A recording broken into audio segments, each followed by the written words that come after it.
साहब, पति पत्नी के संबंध जी कहा जाता है कि 7 जन्मों का होता है। जी और इस संसार में जितने भी साधु संत सन्यासी जितने भी आश्रम चलते हैं जी और जिसमें जो भी बच्चे पैदा हुए वो गृहस्थ से हुए, लेकिन जी पति पत्नी के बीच में वर्षों बाद 10-15-20 साल के बाद अब ऐसा हो गया कि दोनों का संस्कार नहीं मिलता है जी और एक दूसरे से जो प्यार करते थे अब एक दूसरे का शकल तक नहीं देखना चाहते जी और ये चाहते हैं कि किसी भी कीमत पे हम कुछ भी हो जाए हमें अलग होना ही है, यानी कि डाइवोर्स तक नौबत आ जाती है जी जी जी और आ गई है। ऐसी परिस्थिति में आप क्या कहना चाहेंगे? क्या अलग हो जाना चाहिए? उसका प्रभाव बच्चे के ऊपर क्या पड़ेगा, समाज के ऊपर क्या पड़ेगा? आपके दृष्टिकोण से, आपके नजरिए से, आपके विचार में ये क्या उचित होगा जिससे सबका कल्याण हो, सबका भला हो? बहुत ही सुंदर और ये ज्वलंत प्रश्न है संतोष भाई आपका।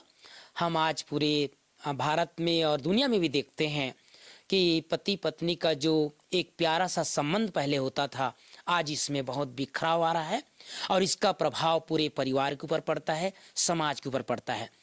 मैं इसके ऊपर 2 छोटी छोटी घटना सुनाता हूँ। पहली जो घटना, जैसे आपने कहा कि आज कुछ दिन तो अच्छा चलते हैं और उसके बाद आपस में मनमुटाव होता है। ये बहुत पहले की एक घटना है। पति पत्नी थे, कुछ दिन उनका जीवन बहुत अच्छा चला। पति नौकरी करता था, दिन भर नौकरी करके आता था और शाम को आकर के जैसे ही घर में प्रवेश करते थे, दोनों के बीच में लड़ाई झगड़ा छोटी छोटी बातों से शुरू होती थी और आपस में बहुत बढ़ जाता था। एक दिन दोनों ने बैठ कर के सोचा कि हम जब भी आपस में बात करते हैं तो आपस में हमारी लड़ाई चालू हो जाती है, क्यों ना ऐसा करके देखें कि आपस में बात ना करें। आप अपना काम करना, मैं अपना काम करूंगा, केवल बात नहीं करेंगे। दोनों के बीच में सहमति हो गई, दोनों ने फैसला कर लिया और दोनों बात करना बंद कर दिया। कुछ दिन बहुत अच्छा चला, ठीक है, सारी झगड़ा का जड़ बात ही था तो बात करना ही बंद हो गया। अब ये पुराने ज़माने की बात है, उन दिनों इतना मोबाइल भी नहीं था, अलार्म घड़ी भी नहीं होता था और पति जी का उठने का आदत 8 बजे का था। एक दिन उसको 3 बजे ट्रेन पकड़नी थी, अब उसको 2 बजे उठना था, लेकिन उसको उठने की आदत नहीं थी। तो उसने कहा चलो अब हमारा भले बातचीत बंद है, लेकिन ऐसे समय कम से कम एक छोटा सा पत्र लिख करके अपनी पत्नी के तकिया के ऊपर रख दिया कि प्रीतम जी, हमारा तो 7 जन्मों का आपस में संबंध है, आप मुझे 2 बजे जरूर उठा देना क्योंकि कल मुझे 3 बजे ट्रेन पकड़नी है। अब पत्नी सारा अपना घर का काम करके आई, तब तक पति लेटर रख के सो गए थे और पत्नी ने देखा कि भाई मेरा पति आज इतना प्यार भरा पत्र लिखा है, तो चलो कोई बात नहीं, सुबह उठूंगी, इसको उठा दूंगी। झगड़ा लड़ाई अपनी जगह है, काम अपनी जगह है। 2 बजे उठी भाई बहनों, और उठ करके उसने भी कागज और पेन लिया और कहा पति देव उठ जाइए, 2 बज गया है, आपको ट्रेन पकड़नी है।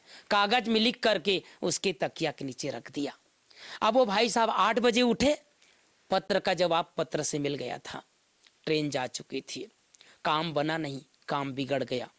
तो बात नहीं करने से काम बनता नहीं है, काम बिगड़ता है। दूसरी एक घटना जिससे हमें सीखना चाहिए, खास करके गृहस्थ वालों को। महात्मा गांधी जी एक बार अपने आश्रम में चरखा काट रहे थे। जैसे चरखा काट रहे थे तो अपनी जो सरोजिनी नायडू, आप सबने नाम सुना होगा, आज़ादी के काल में वो कई बार गांधी जी से मिला करती थी। गांधी जी के पास आकर के सोची कि बापू सारा दिन देश की आज़ादी के बारे में बात करते रहते हैं, सोचते रहते हैं, आज कुछ लीक से हट के बात करती हूँ। वो गई और बापू को कहती है कि बापू मेरे एक मन में एक प्रश्न है। बोले बोलो क्या प्रश्न है? कहा इस संसार में सबसे सुंदर स्त्री कौन है? जरा सोचो बापू, आधा कपड़ा पहनने वाला, आधा शरीर खाली, और उसको सुंदर स्त्री से क्या मतलब? लेकिन चूंकि सरोजिनी नायडू का प्रश्न था कि संसार में सुंदर स्त्री कौन है, तो बापू ने तपाक से कहा कस्तूरबा। कस्तूरबा वैसे तो आप सबने फोटो देखा होगा, देखने में इतना कोई खूबसूरत उनके चेहरा नहीं थी, लेकिन वो बापू के लिए खूबसूरत थी।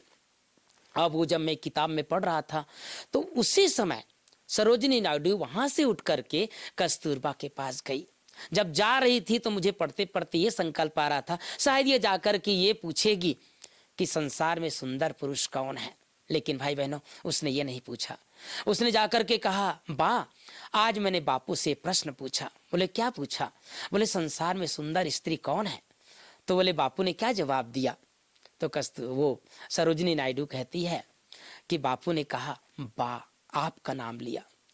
तो मन मन मुस्कुराते हुए कस्तूरबा कहती है बापू कभी झूठ नहीं बोलते। यह है आपस में प्यार, एक दूसरे का प्यार, इसकी आज कमी है। हम बहुत सारी एक दूसरे के प्रति उनकी कमजोरियों को, उनको बुराइयों को, या उनके प्रति बहुत सारे हम मन में कल्पना कर लेते हैं, और इसके कारण से आज घर घर में छोटी छोटी बातों में, पति पत्नी में विशेषकर जो तनाव हो रहा है, अलगाव के संकल्प आ रहे हैं, इससे उसका प्रभाव घर में जो रहने वाले माँ बाप के ऊपर पड़ता है, परिवार के सभी सदस्यों के ऊपर पड़ता है। तो मैं दो बातें सभी भाई बहनों को कहना चाहता हूं, विशेषकर जो गृहस्थ में रहते हैं, आपस में परिवार में रहते हैं। एक दूसरे की कुछ न कुछ विशेषता को देखें, और दूसरा, कोई अगर बात होती है तो बात को बतंगड़ ना बनाएं, बात को छोटी कर दें, आपस में बैठ करके समाधान कर लें, सुलझा लें। इससे आज बहुत सारी समस्या का समाधान हो जाएगा। और मैं सभी को ये सलाह दूंगा कि घर में अगर कोई समस्या है, आपस में कुछ प्रॉब्लम है, इसका समाधान डाइवर्स नहीं है, तलाक नहीं है, आपसी प्यार है। इससे परिवार सुंदर बन जाता है। ओम शांति। थैंक यू भाई साहब, बहुत बहुत धन्यवाद आपका।